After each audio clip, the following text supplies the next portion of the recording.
Why does a woman choose invisibility when she could demand recognition? What drives someone to accept humiliation, dismissal, mockery, when they carry the power to change everything? Some secrets are too dangerous to reveal, until the moment silence becomes betrayal. She was just another face in the crowd, another pair of hands moving ammunition crates in the suffocating heat of Forward Base Epsilon's underground depot. Sergeant Lidian Voren, though most barely knew her name, had perfected the art of becoming background noise. 13 years of loading shells, checking inventory, maintaining equipment that others took for granted. 13 years of watching, waiting, listening to fragments of radio chatter that made her blood run cold. The fluorescent lights cast harsh shadows across her weathered face as she lifted another shell, inspecting it with the kind of precision that comes from muscle memory and something deeper, something born from experience that went far beyond military training. Her worn cap pulled low, hiding eyes that had seen things no human should witness, eyes that carried the weight of dimensions beyond this one. Voren, Commander Ataric's voice cut through the depot's mechanical hum like a blade. Move those crates to Bay 3 and try not to drop anything this time. She hadn't dropped ammunition in years, but Ataric never missed an opportunity to remind everyone of her first week on base, when she'd been learning to be invisible, learning to suppress instincts that had once made her legendary. The snickers from nearby soldiers followed her as she changed direction without comment, without defending herself, without revealing that she could probably disable half the equipment in this depot and reassemble it blindfolded. Because that would raise questions, questions she wasn't ready to answer. As she passed the main artillery feeding system, her trained eye caught something others would miss, a 3-degree variance in the belt mechanism alignment. Catastrophic failure waiting to happen during sustained fire. She paused, adjusting her gloves, muscle memory guiding her toward the mechanism before military hierarchy stopped her. "Sir," she said quietly, voice steady but deferential, "the feed alignment is off. It'll jam after about 30 rounds." Ataric scowled, glancing at the officers nearby as if she'd personally embarrassed him. "Just stack the shells, loader. That's all you're good for." The dismissal drew more snickers. Only Specialist Zenith, newly assigned and still carrying traces of human decency, looked uncomfortable with the exchange.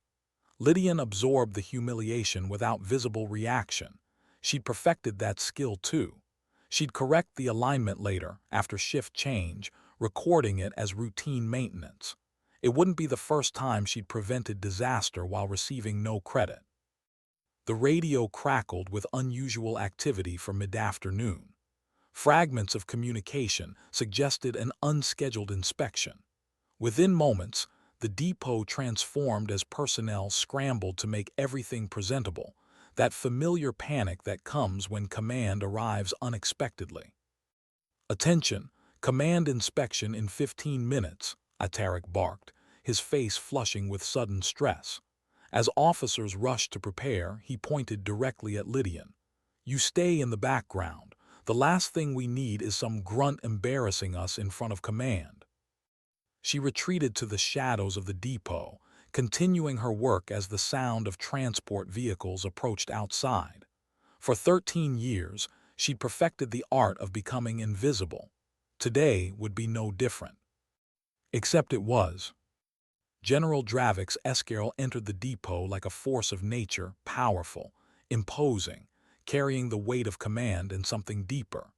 His weathered face bore a distinctive scar from temple to jaw, a mark that anyone with security clearance would recognize. The only surviving officer from the threshold incident. His presence commanded immediate attention, even from soldiers who'd never seen him before. Men snapped to attention, salutes crisp as the general and his entourage moved through the facility. Commander Ataric stepped forward, chest puffed with nervous importance as he began the standard inspection greeting. "Forward Base Epsilon Ammunition Depot, sir. We maintain readiness at all times with full inventory and immediate deployment capability." The general nodded curtly. At ease.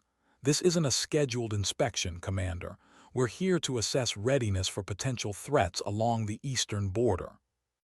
As the procession wound through inventory and weapons storage, Lidian kept to her tasks, moving crates with mechanical precision.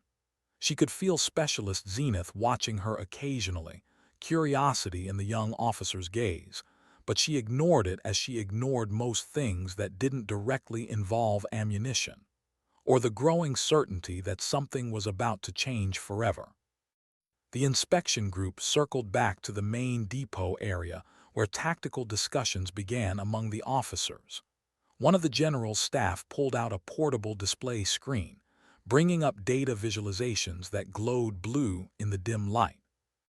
"Recent intelligence suggests anomalous energy signatures near the eastern front," the staff officer explained, indicating pulsing red areas on the tactical map. "We've been tracking them for the past 72 hours. General Escarel leaned forward, studying the display with intense focus, similar to the readings before the threshold incident. "Yes, sir. We're analyzing for pattern recognition, but preliminary findings indicate possible threshold remnants." The shell in Lydian's hand slipped. The metallic clang echoed through the suddenly silent depot like a gunshot. All eyes turned toward her, the anonymity she'd cultivated for years instantly shattered by one moment of recognition, of memory, of barely contained terror at hearing words she'd been dreading for 13 years. "Sorry, sir," she murmured, quickly retrieving the shell and returning it to its proper place. But the general's gaze lingered. His eyes narrowed slightly, studying her with the intensity of someone who'd learned to notice details others missed. Something in her reaction to those words, threshold remnants, had caught his attention. Why does a woman who loads ammunition react like she's heard a death sentence? What could threshold remnants mean to someone who's supposedly just another enlisted soldier? The general continued studying her face for several long seconds before returning to his officers. "Continue the briefing outside." As the group moved toward the exit, Lidian felt his eyes on her again, a questioning gaze that seemed to pierce through her carefully constructed facade. For the first time in 13 years, she wondered if her invisibility was about to fail her. The inspection continued into the yard where tanks were being serviced under the merciless afternoon sun. Dust and heat created a hazy atmosphere as Lidian carried ammunition crates to the waiting vehicles, sweat trickling down her spine, making her gear cling uncomfortably to her skin. She kept her head down, focusing on the task at hand, trying to ignore the growing certainty that everything was about to change. The weight of the crates was substantial, each one containing shells that could level buildings when fired from the main battle tanks. Years of this labor had built strength that her slight frame concealed well, allowing her to handle weights that made newer recruits struggle. But today, the weight felt different, heavier, as if the very air around forward base Epsilon had thickened with possibility and dread. As she bent to lift a particularly heavy crate, her jacket shifted, exposing a small section of her upper back. There, partially visible beneath her standard-issue tank top, an iridescent geometric pattern caught the sunlight. The design seemed to shift with subtle movement, colors flowing in ways that defied normal tattoo pigments. It wasn't ink at all. The pattern appeared embedded within her skin itself, with depths and dimensions that seemed to pulse with their own inner light. Across the yard, General Escarel stopped mid-sentence. His face, normally impassive as carved stone, registered shock so profound that the officers around him fell silent in confusion. His weathered features went pale, then flushed with recognition that bordered on disbelief. Without explanation, he excused himself and crossed the yard with deliberate strides, each step measured like a man approaching either salvation or damnation. "Soldier," he said, his voice unnaturally quiet. Lidian straightened immediately, turning to face him while maintaining proper military posture, eyes down as protocol dictated for enlisted personnel addressing a general officer. But inside, her heart hammered against her ribs like a caged bird. "Your designation and unit." "Sergeant Voren, ammunition detail, sir." Her voice remained steady despite the sudden pounding of her pulse. She'd practiced this moment in her mind thousands of times, but reality felt different, more fragile, more dangerous. The general studied her face, searching for something. When he spoke again, his voice carried the weight of command and something deeper, desperate hope wrestling with impossible recognition. "Remove your jacket." The yard fell silent. Even the mechanics working on tanks stopped, tools suspended in midair, sensing something significant in the air like the charge before a thunderstorm. As the unusual order registered, Commander Ataric approached, visibly confused by the general's intense interest in a mere ammunition loader. "Sir, is there a problem? This is just one of our ammunition specialists, nothing remarkable." "Silence." Escarel's command was absolute. He never took his eyes off Lidian. "Sergeant, remove your jacket, that's an order." For the briefest moment, 13 years of careful invisibility balanced against the direct order of a superior officer. Then, with measured movements that betrayed nothing of her inner turmoil, Lidian removed her jacket. The marking on her back was now fully visible beneath her tank top, an intricate geometric pattern that seemed to shift subtly in the harsh sunlight. It wasn't a tattoo, as many might assume. The design appeared to be part of her skin itself, with depths and dimensions impossible to create with ink, like looking at a constellation that existed in more than 3 dimensions. Gasps rippled through the gathered soldiers. Anyone with security clearance above level 3 would recognize the symbol, identical to the classified emblem associated with threshold navigation, a marking that only those who had crossed dimensional boundaries would carry. "Impossible," whispered an officer behind the general. "All threshold navigators were lost in the collapse, all 13 of them." Commander Ataric stepped back, his face a mask of confusion and dawning realization. "She's been working ammunition for 3 years, just a transfer from the northern garrison." General Escarel's hardened demeanor cracked.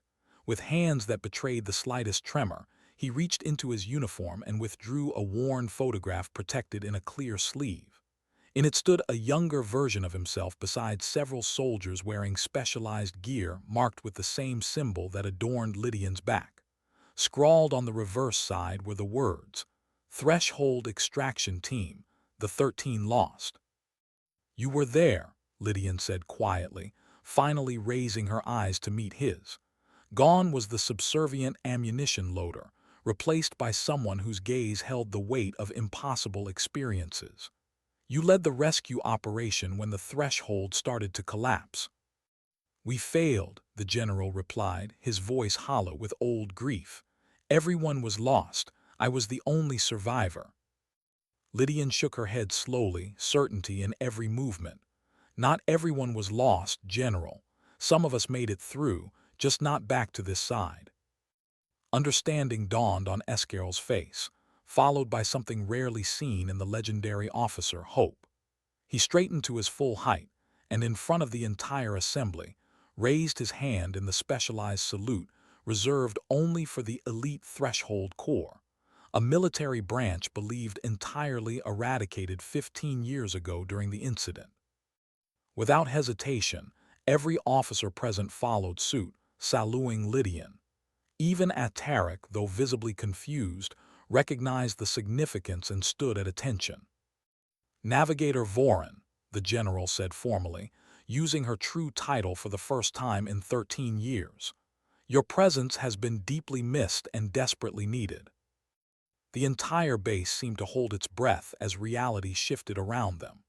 The woman they had dismissed, ignored, and relegated to background noise was suddenly revealed as someone whose very existence defied understanding.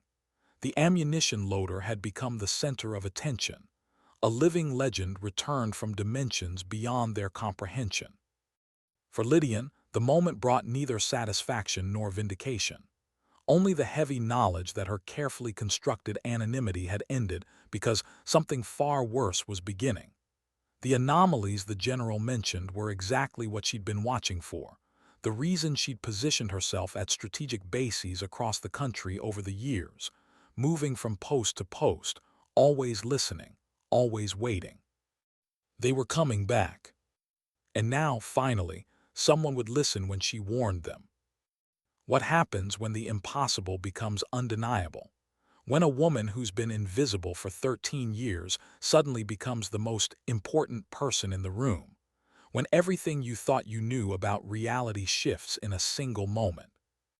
The next hours passed in a blur of security protocols and verification procedures that felt both necessary and surreal. Lidian was escorted to the command center, where her biometric data confirmed what the marking had already revealed. She was indeed Lidian Voren, Threshold Navigator First Class, designated MIA, and presumed KIA during the catastrophic collapse of the experimental dimensional gateway 15 years earlier. The command center of Forward Base Epsilon was a fortified underground chamber, walls lined with tactical displays and communications equipment that hummed with constant activity. Officers moved with practiced efficiency, but their composure faltered whenever they glanced at Lidian, the living impossibility in their midst, a ghost made flesh, a woman who'd returned from a place that wasn't supposed to exist. She stood before the main tactical display, studying the energy anomalies that pulsed red along the eastern front.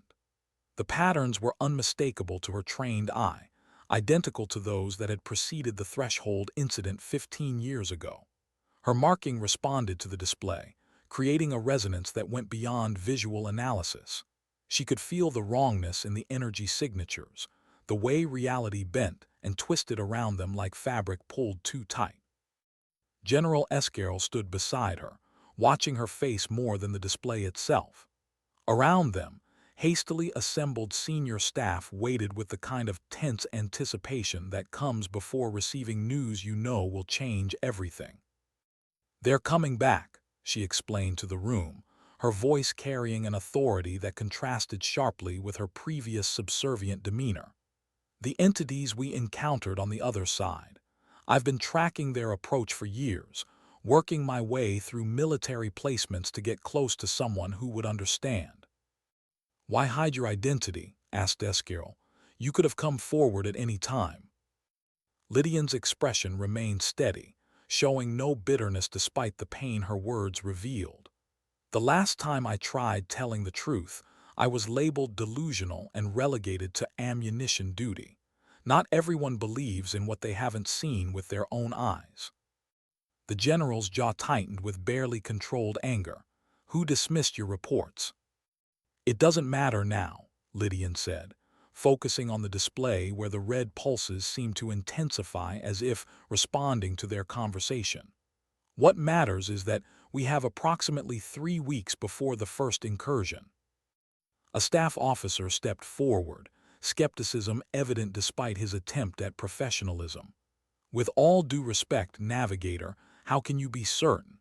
Our instruments only detected these anomalies 72 hours ago." Lidian turned to face him, and for a moment, everyone in the room saw something beyond human experience reflected in her eyes. "Your instruments are designed to detect energy signatures in this dimension. They can't see the ripples until they're almost upon us. I can." As if to illustrate her point, she raised her hand toward the display. The marking on her back pulsed faintly, synchronized with the anomalies on the screen like a heartbeat matching another heart. The officers exchanged uneasy glances, watching technology respond to something that shouldn't exist. "The marking," one whispered, "it's responding to the anomalies." Specialist Zenith entered the command center carrying secured files that would confirm Lidian's assertions. Energy signatures matched exactly with classified historical records from the incident, Zenith explained, displaying comparative data. "The current patterns are following the same progression, just as Navigator Voren predicted." General Escarel studied the data with the intense focus of a man whose world had just expanded beyond recognition. Then he turned to Lidian with renewed respect and growing dread. "Tell us what we're facing." "They call themselves the Veil," she began, her voice taking on the tone of someone who'd learned terrible truths through experience rather than theory. "They exist in the spaces between dimensions, feeding on the energy released when boundaries are breached." She moved to the tactical station and brought up a classified file that required the general's override to access. The screen displayed schematics for the Threshold project, an experimental program designed to create stable portals between dimensions for instantaneous transport. Technology that had promised to revolutionize warfare, exploration, human understanding of reality itself. The original project was meant for exploration and eventual transport capabilities, she continued, her finger tracing the complex diagrams. None of us understood what we were really doing. The threshold wasn't opening a door to another place. It was tearing the fabric between worlds. She indicated the energy patterns pulsing on the display. "These signatures aren't random. They're communication signals between advanced scouts. The Veil are coordinating their approach, testing for weaknesses just as they did before." A senior officer leaned forward, fear creeping into his voice. "What do they want?" Lidian's answer was simple, devastating in its clarity. "Energy. Our dimension is rich with it in forms they can consume. The Threshold experiment 15 years ago was like lighting a beacon in the darkness." She met his gaze directly. "We've been on borrowed time ever since." The room fell silent as the implications sank in. They weren't dealing with invaders from another planet or another country. They were facing entities that existed beyond the normal rules of reality, beings that could manipulate the very fabric of existence itself. General Escarel straightened, determination replacing shock. "Then we have work to do." He turned to the communications officer. "Send priority alpha to all commands. Subject: Threshold protocol reactivation." As the command center erupted into coordinated activity, Commander Ataric approached Lidian awkwardly. Gone was the dismissive superior who'd spent years belittling her, replaced by someone struggling to reconcile the ammunition loader he'd humiliated with the legendary Navigator standing before him. "Sergeant Navigator, I don't know what to say." "Nothing needs to be said," Lidian responded, her focus already returning to the tactical display. "Just be ready for what's coming." Ataric hesitated, wrestling with words he'd never expected to speak. "What can my team do to prepare?" Lidian considered him for a moment, and he saw no trace of resentment in her expression, only professional assessment. "Your ammunition stockpiles. How many incendiary shells do you have?" "Standard load, about 15% of inventory." "Triple it. The Veil are vulnerable to thermal disruption." She turned back to the tactical display, her mind already working through defensive strategies. "And have your team check every feeding mechanism. When the incursion begins, we won't have time for equipment failures." Ataric nodded, a new respect evident in his posture. "I'll see to it personally." He paused, awkwardness returning. "For what it's worth, I'm sorry for how you were treated." Lidian met his gaze directly. "Prove it by being ready when the time comes." As Ataric departed to carry out her instructions, General Escarel returned with a secure tablet. "We need to debrief you fully, Navigator. Everything you experienced on the other side, everything you know about these Veil entities." "It will take time to explain it all," she warned. "Then we'll start now." The general gestured toward a secure conference room adjacent to the command center. "Senior staff only. Some of what you share may need to remain classified." What secrets had she carried for 13 years? What knowledge had driven her to hide among ordinary soldiers, waiting for a moment that might never come? What had she seen in the spaces between dimensions that made her choose invisibility over recognition? The debriefing lasted hours. stretching deep into the night as Lidian described experiences that challenged everything they thought they knew about reality. She explained the collapse of the threshold, how she and the other 12 navigators had been pulled through when the extraction team was forced to seal the portal. She detailed how time moved differently in the space between dimensions, how what had been 15 years here had been much longer for her, decades of learning, fighting, surviving in a realm that existed outside normal physics. She described the veil with the precision of someone who'd studied them not from textbooks but from necessity, entities that existed as energy patterns rather than physical beings, capable of manipulating dimensional boundaries and feeding on the energy released during transitions. Their intelligence was alien but terrifying, their hunger absolute, and most importantly for humanity's survival, they had weaknesses. They can be disrupted by certain energy frequencies, she explained, sketching complex waveform patterns that the staff technicians hurried to analyze and convert into weaponizable technology. And they're vulnerable during transition. The moment they cross over is when they're most exposed. A staff officer leaned forward, hope and disbelief warring in his expression. How did you escape, if the threshold was sealed from our side? Lidian's expression grew distant, weighted with loss. I didn't escape. I was sent back. The others, the remaining navigators, they found a way to create a temporary micro-threshold, only large enough for one of us to return. And they chose you, General Escarel stated. They sacrificed their own chance to warn this side, she corrected, her voice heavy with survivor's guilt that had haunted her for 13 years. The micro-threshold was unstable. Using it alerted the veil to its existence. The others would have had to scatter immediately, hiding themselves across the dimensional boundaries. So they could still be alive, Escarel asked, hope evident in his voice. Some of them, perhaps all. Lidian traced the marking on her back with unconscious reverence. This connects us. It always has. It's how we navigated the threshold originally. With the right equipment, we might be able to locate them. The general made a note on his tablet. I'll authorize whatever resources you need. As the debriefing concluded, Lidian found herself momentarily alone with Specialist Zenith, who had been documenting the session with the intensity of someone recording history. The young officer appeared both intimidated and fascinated by everything she'd witnessed. Something on your mind, Specialist? Lidian asked. Zenith hesitated, then spoke in a rush. You knew. When you pointed out the alignment issue in the ammunition feed, you knew it would fail, but Commander Ataric dismissed you. Yet you didn't argue. Why? Would it have changed anything? Lidian asked in return. No, but I would have been angry, frustrated. Lidian considered this, seeing her younger self in the specialist's indignation.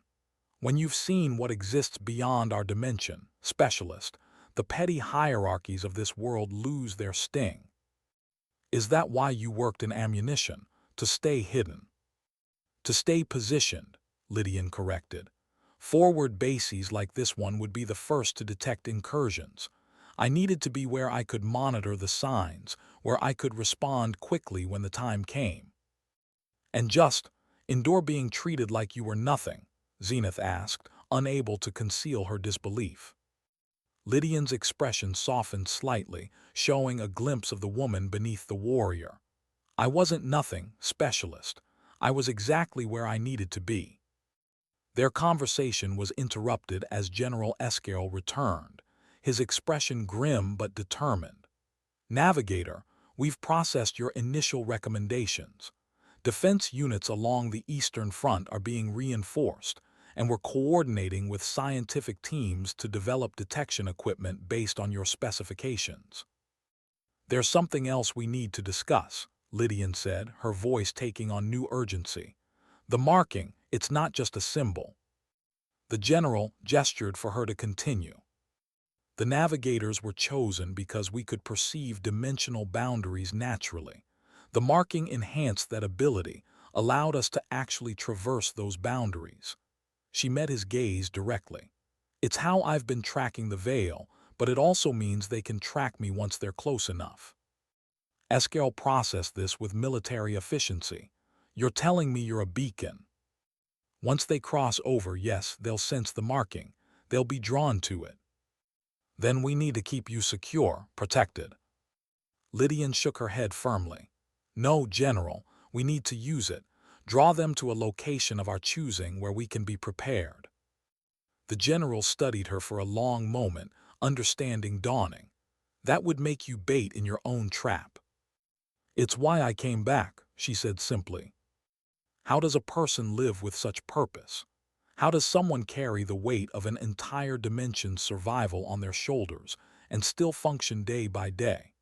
How does a woman accept that her life's meaning might be to stand as bait for entities that exist beyond human understanding? Night had fallen over forward base Epsilon, but the command center remained illuminated with urgent activity. Officers coordinated with other bases, while analysts processed the impossible data Lidian provided.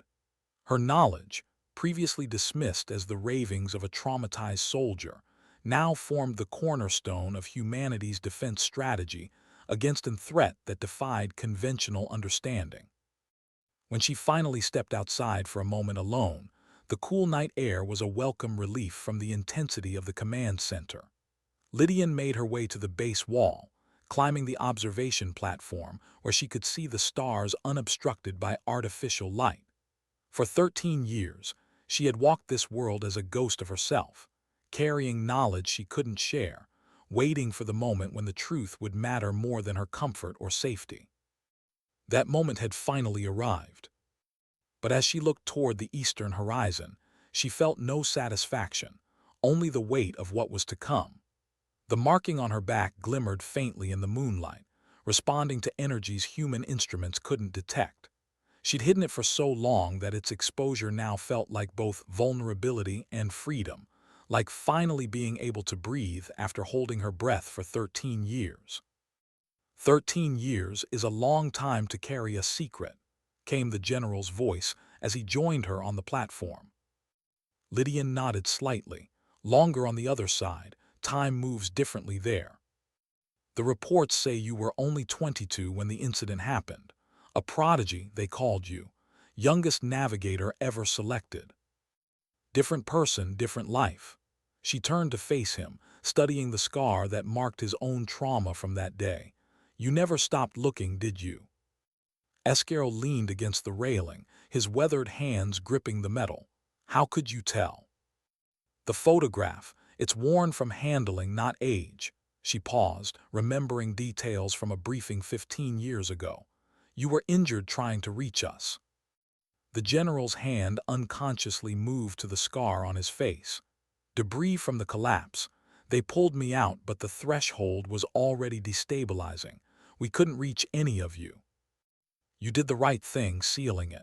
They would have come through immediately otherwise.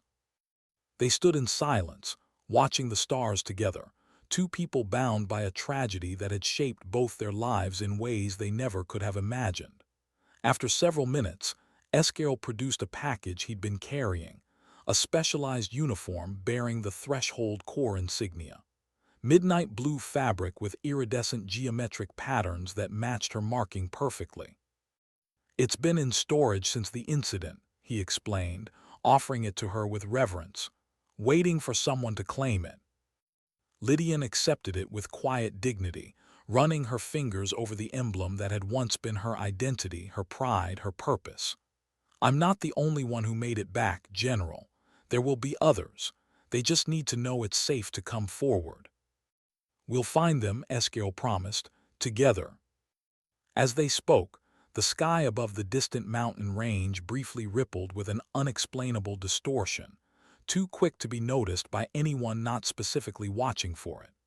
But Lidian saw it, and she straightened her shoulders, the navigator she had always been beneath the carefully constructed facade of Sergeant Voren finally emerging fully.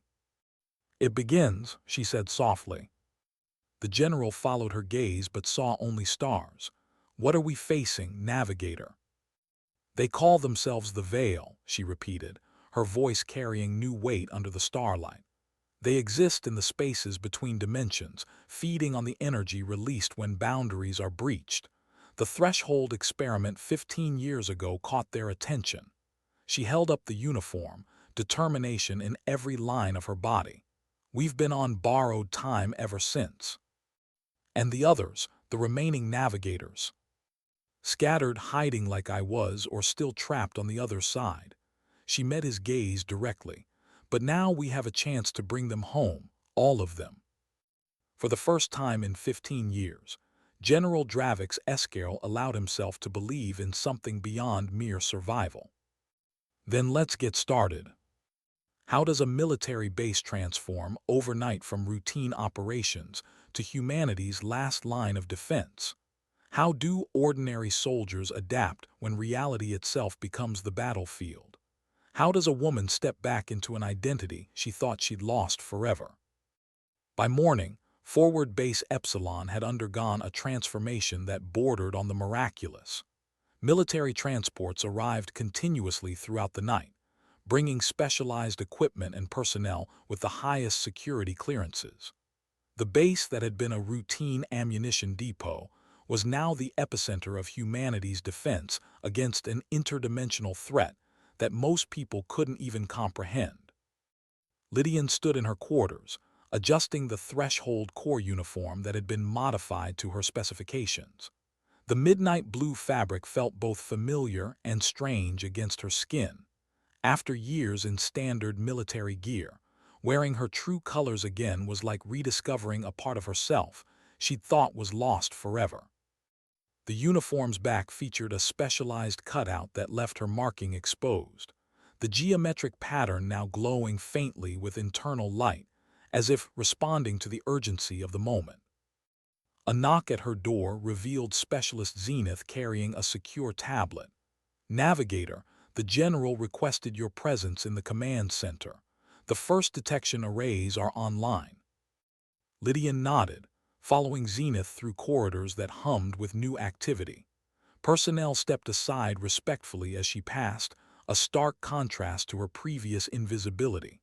Some stared openly at the marking on her back, others at the uniform that identified her as something they'd thought was legend. All of them seemed to understand, on some instinctive level, that everything had changed. The command center had expanded overnight. New stations dedicated to monitoring dimensional anomalies based on Lidian specifications. Banks of equipment that shouldn't have existed hummed with power, designed to detect energies that conventional science insisted were impossible. General Escarel stood at the central console, surrounded by both military officers and civilian scientists recruited for their expertise in theoretical physics. People who'd spent careers studying concepts that were about to become terrifying reality. "Navigator," the general acknowledged as she entered, "the arrays are picking up increased activity. We need your interpretation." Lidian approached the main display, studying the patterns that pulsed across the screen like a heartbeat made visible. Her marking resonated with the data, creating a connection that went beyond visual analysis. She could feel the disturbance in reality itself, the way dimensional boundaries strained under pressure from the other side. "The preliminary scouts have crossed over," she confirmed, her voice carrying the authority of someone who'd learned to read these patterns through bitter experience. "Small incursions, testing our dimensional boundaries. They're searching for weaknesses." "Location?" Escarel asked tersely. "Multiple sites along the Eastern Front. They're dispersed, following the pattern I predicted." She pointed to several pulsing nodes on the map. "These will be their primary entry points. We need to position our disruptor arrays there." A scientist stepped forward, concern evident in his voice. "The arrays aren't fully tested. We constructed them based on your specifications, but we haven't confirmed their effectiveness." "They'll work," Lidian stated with absolute certainty. "The frequency patterns are exact." The scientist hesitated. "There's another issue. The power requirements are substantial. Each array will drain local grids. If we deploy all 20 as recommended, we risk blackouts across the entire region. Better darkness than what comes through if we fail, the general replied without hesitation. Deploy as instructed. As the command center mobilized to carry out the orders, Commander Ataric approached Lidian with the subdued professionalism of someone whose world had been turned upside down. His usual bravado had been replaced by something she'd never seen from him before: respect earned through shock and necessity. Navigator, the ammunition modifications you requested are complete. All tanks and artillery pieces have been loaded with the thermal-enhanced shells. Good. Lidian indicated specific points on the tactical map. Position them at these coordinates. When the Veil manifest physically, they are vulnerable to thermal disruption. Your units will be our second line of defense. Ataric nodded, studying the map with new intensity. May I ask a question, Navigator? Lidian looked up from her work, waiting. The shells, the modifications. How did you know they would work? We've never faced these entities before. Her answer was simple, devastating in its implications. I have. We learned to fight them on the other side. Not all of us were just hiding or running. Understanding dawned on Ataric's face, followed by something approaching awe. You were at war. We still are, Lidian replied, returning to the tactical display. Position your units by 1800 hours. The primary incursion will begin at dawn. As Ataric departed to carry out his orders, General Escarel joined Lidian at the display.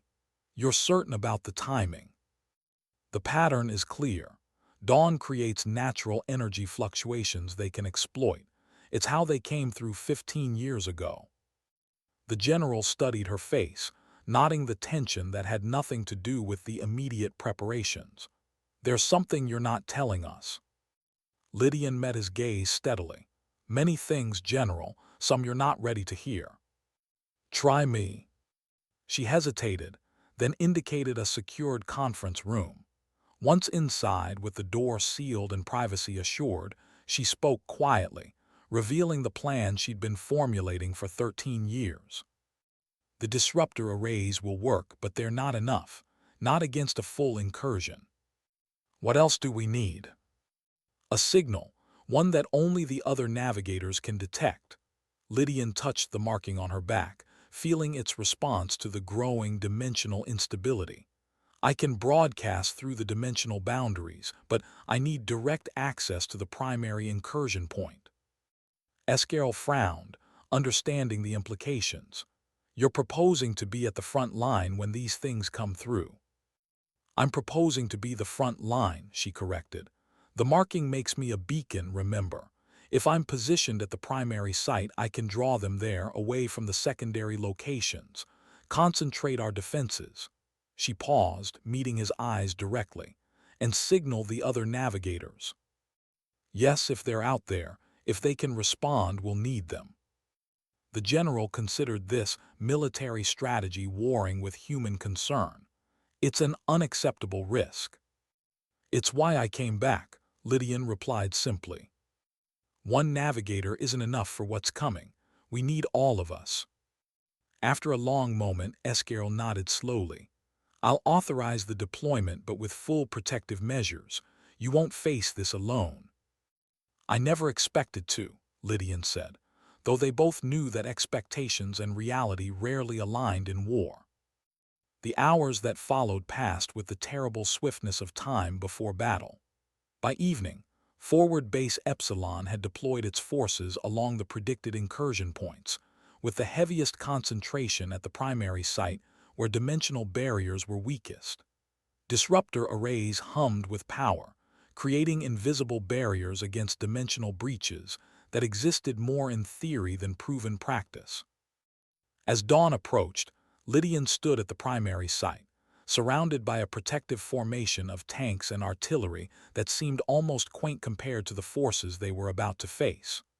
Her marking glowed visibly now, pulsing with increasing frequency as the moment of incursion drew near, like a countdown only she could read. General Escarel's voice came through her tactical communications link, steady despite the magnitude of what they were attempting. All units are in position. Disruptor arrays at full power. Are you ready, Navigator? Lidian closed her eyes, feeling the weight of 13 years of preparation, of sacrifice, of hope carried alone. Ready, General. She opened her eyes, focusing on the space above where reality was already beginning to strain. Beginning transmission now.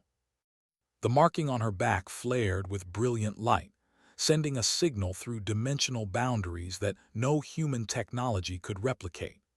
It was both a challenge to the Veil and a desperate call to her fellow navigators, wherever they might be hiding across the infinite spaces between worlds. The response was immediate and terrifying. The sky above the incursion site rippled like water disturbed by stones, reality itself seeming to fold and unfold in ways that hurt to look at directly. Sensors throughout the region registered massive energy spikes as the barriers between dimensions weakened, stretched, and began to tear. "They're coming through," Lidian reported, her voice steady despite the cosmic horror unfolding above. "All units prepare for contact." The distortion expanded rapidly, a tear in reality that revealed swirling energy patterns beyond glimpses of the space between worlds where the Veil made their home. Then they began to emerge, and humanity got its first look at entities that existed beyond the normal rules of physics. They were beautiful and terrible simultaneously, amorphous beings composed of shifting light and darkness, patterns that seemed to exist in more dimensions than human eyes could process. They flowed through the tier like living aurora, graceful and deadly, their alien intelligence evident in the way they moved with purpose and coordination. "Disruptor arrays engaging," reported the command center, and waves of invisible energy pulsed from the arrays, causing the dimensional tier to fluctuate and the emerging entities to distort painfully. Lidian could see what the others couldn't, the effect of the disruption on the Veil's semi-physical forms, forcing them to coalesce into more vulnerable configurations. The entities, caught between dimensions, were struggling to maintain cohesion in a reality that wasn't their own. "Artillery units target the concentrated forms," she ordered, her voice carrying across the battlefield with absolute authority. "Fire on my mark." The Veil entities, partially materialized in their dimension, sensed the trap. They twisted and flowed, attempting to retreat back through the tier, but Lidian's presence, the beacon of her marking, held them in place like gravity holds planets in orbit. "Fire!"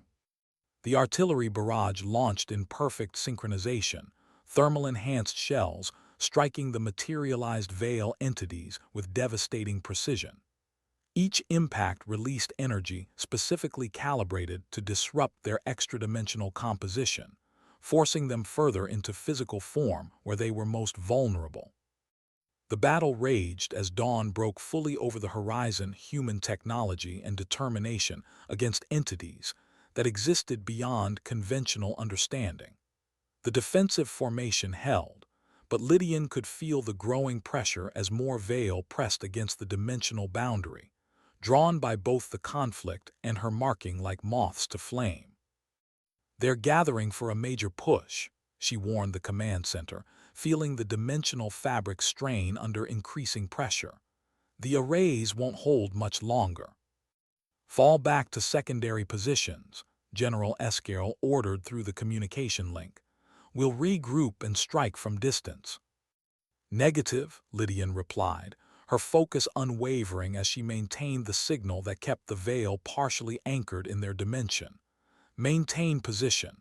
We're not alone." As if summoned by her words, new distortions appeared in the sky, different from the Veil incursion, carrying energy patterns that resonated with Lidian's marking in perfect harmony.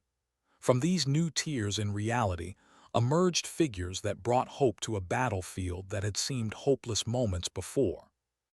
12 figures in familiar midnight blue uniforms materialized around Lidian, each bearing the distinctive marking of the Threshold Corps. The Lost Navigators, responding to her desperate call, had found their way back to the dimension they'd been torn from 15 years earlier. They formed a perfect circle with Lidian at the center, their markings glowing in unison as they created a connection that amplified their shared power exponentially. The effect was immediate and overwhelming. Where one navigator had struggled to maintain partial control, 13 working in harmony created a resonance that shook the foundations of reality itself. Threshold Core, full formation, called out a navigator that Lidian recognized as Orthan, once her mentor in the program. Coordinate frequency pattern on Navigator Voron's signal. Together, the 13 navigators created a harmonic disruption that no technology could replicate, their markings pulsing in perfect synchronization like the heartbeat of reality itself. The effect on the veil was immediate and devastating. Their forms destabilized as the dimensional tier began to seal under the combined will of those who understood dimensional boundaries better than any beings in existence. The command center registered the change, confusion, and awe mixing in the reports flooding the communication channels. What's happening? The incursion is collapsing. The core is reformed, Lidian replied, her voice calm despite the immense energy flowing through her and her fellow navigators. We're sealing the breach properly this time.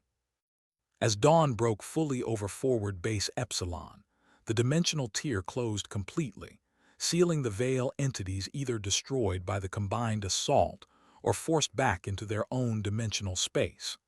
The marking on Lidian's back pulsed one final time, then settled into a steady glow shared by all 13 navigators standing in formation. The battle was won, but everyone present understood it was merely the first engagement in a war that had been brewing for 15 years.